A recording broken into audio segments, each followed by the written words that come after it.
So in this morning's gospel lesson, Jesus talks about the vine that is pruned in order to bear more fruit.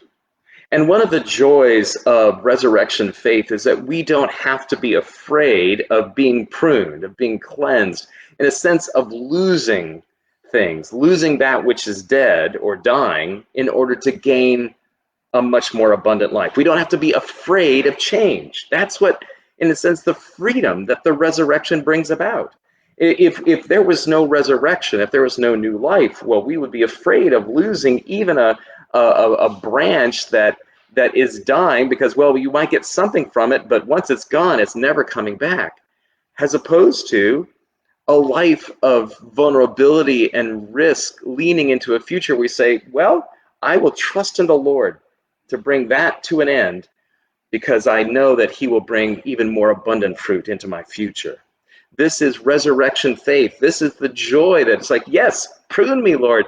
Get rid of everything that is not producing the fruit of love and joy and peace that you desire for us all. So that's really the bottom line. That's the change that resurrection faith makes, is that we don't have to be afraid of losing, of setting aside, of a season coming to an end, because we know that in his mercies are new every morning, and that he creates new things, new wine and new wineskins. So we don't have to be worried about throwing the old ones away, because God, in the love of Jesus, will fill us up even more abundantly than we can ask or imagine. Amen. A reading from St. John's Gospel. Jesus said to his disciples, "I am the true vine, and my Father is the vine grower. He removes every branch in me that bears no fruit. Every branch that bears fruit, he prunes to make it bear more fruit. You have already been cleansed by the word that I have spoken to you. Abide in me as I abide in you. Just as the branch cannot bear fruit by itself unless it abides in the vine, neither can you unless you abide in me. I am the vine, you are the branches.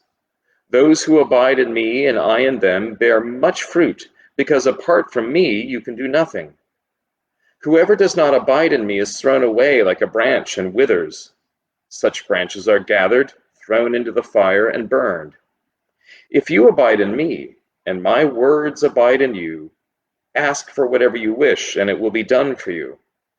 My Father is glorified by this, that you bear much fruit and become my disciples. As the Father has loved me, so I have loved you. Abide in my love.